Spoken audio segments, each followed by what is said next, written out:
Welcome student. आज आप लोग को मैं पढ़ाऊंगी पाठ 11 यानी टेंस काल। तो सबसे पहले हम लोग आइए देखते हैं क्या लिखा हुआ है। दिए गए चित्रों को ध्यानपूर्वक देखिए, पढ़िए और समझिए। यहाँ पर दिया हुआ है कि दिए गए चित्रों को ध्यानपूर्वक पढ़िए और समझिए। मैं कल बीमार था। मैं इसको ध्यान से देखिए, मैं कल बीमार था। देखिए यहाँ पे था यानी भूतकाल। आज मैं स्वस्थ हूँ यानी वर्तमान काल। आज मैं स्वस्थ हूँ यानी वर्तमान काल। मैं कल से क्रिकेट खेलने जाऊँगा, भविष्यत काल। मतलब ये कह रहे हैं बच्चा कि मैं कल से क्रिकेट खेलने जाऊँगा। अब देखिए यहाँ पे दिया हुआ है कि बच्चों, काल का अर्थ है समय। ऊपर दिए गए वाक्यों में बीमार था, स्वस्थ हूँ और खेलने जाऊँगा, ये सभी क्रियाएं अलग अलग समय में हो रही हैं, अर्थात कार्य के होने के समय को बता रहे, यही काल है। अतः हमने जाना, इसको याद कर लीजिएगा। क्रिया के जिस रूप से क्रिया के होने या घटने के समय का पता चले उसे काल कहते हैं। मैं एक बार और पढ़ देती हूँ। क्रिया के जिस रूप से क्रिया के होने या घटने के समय का पता चले उसे काल कहते हैं। अब देखिए, काल के 3 भेद होते हैं, काइंड्स ऑफ टेंस, भूतकाल, वर्तमान काल और भविष्यत काल। यहाँ पे देखिए टेंस दिया हुआ है यानी काल। यहाँ पास्ट टेंस, प्रेजेंट टेंस और फ्यूचर टेंस यानी भूतकाल, वर्तमान काल और भविष्यत काल।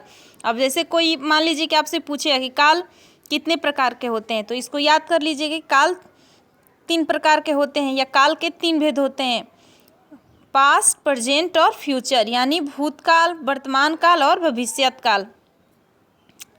अब देखिए यहाँ पे दिया हुआ है पहला भूतकाल।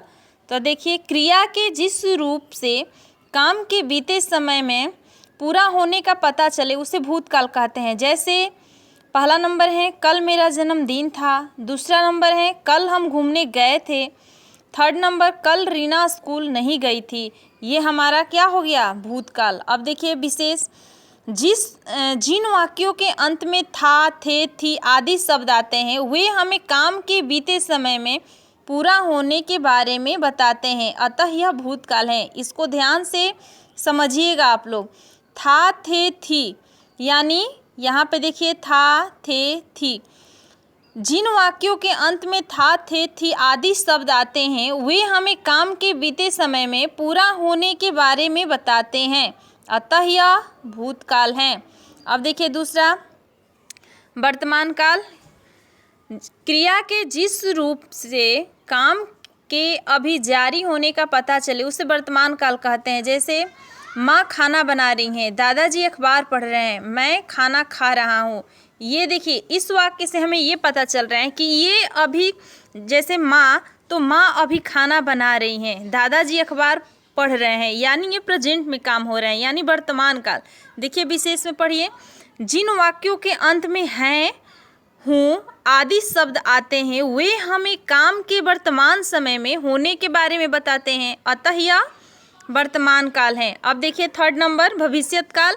क्रिया के जिस रूप से काम के आने वाले समय में होने का पता चले उसे भविष्यत काल कहते हैं। जैसे मैं बड़ा होकर डॉक्टर बनूंगा, पिताजी कल आएंगे, पिंकी स्कूल जाएगी। अब देखिए विशेष, यहाँ पे देखिए इस वाक्य में बनूंगा, आएंगे, जाएंगी, अभी ये मतलब सोच रहा है, ठीक है ना। ये हमारा मतलब थिंकिंग है कि मैं ये करूँगा, बनूंगा। विशेष देखिए, जिन वाक्यों के अंत में गा, गे, गी आदि शब्द आते हैं वे हमें आगे आने वाले समय में काम के पूरा होने के बारे में बताते हैं, अतः यह भविष्यत काल है। अब देखिए माइंड मैप में हम लोग देखते हैं माइंड मैप में क्या लिखा हुआ है। तो माइंड मैप में लिखा हुआ है कि काल का अर्थ है समय। काल का अर्थ है समय यानी काल। अब देखिए 2 नंबर में दिया हुआ है कि क्रिया के जिस रूप से उसके होने के समय का पता चलता है उसे काल कहते हैं। काल के 3 भेद होते हैं, भूतकाल, वर्तमान काल, भविष्यत काल। इसको कॉपी में नोट कर लीजिएगा और इसको याद भी कीजिएगा कि काल कितने प्रकार के होते हैं। तो काल 3 प्रकार के होते हैं, या काल के कितने भेद होते हैं, तो काल के 3 भेद होते हैं, भूतकाल, वर्तमान काल और भविष्यत काल। अब आते हैं 4 नंबर, भूतकाल बीता हुआ समय, वर्तमान काल चल रहा समय और भविष्यत काल आने वाला समय यहाँ पे दिया हुआ है। इसको याद कीजिएगा और कॉपी में नोट भी कर लीजिएगा। Thank you.